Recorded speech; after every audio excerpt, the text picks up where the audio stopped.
people listen to before you which is even come to actually the good. market to do business. Right. The reason why I'm getting And cards what's out cool is because these are when like we did the bookmarks demo into our with relationship. the software, Yeah. the And kids so I've got a way to kind of can't keep type these yet. bookmarks like a They're just story written up. That's on your all. ongoing But business life. they'll drag and So drop like put it emojis LinkedIn for onto the international video. business. Salads. Yeah, they'll just be like, International business. I understand. Why does that have to be Question mark. international?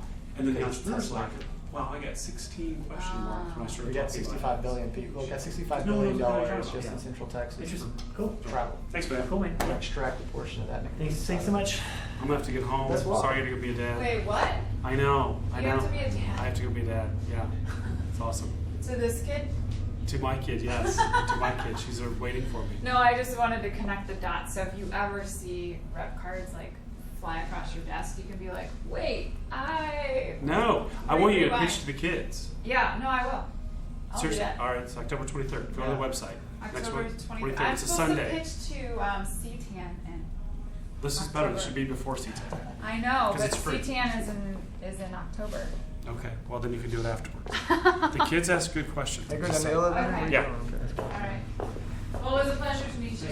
All right. Good to see you as well. Yeah, you as well. Send me an email. I will. All right, and I can fire you.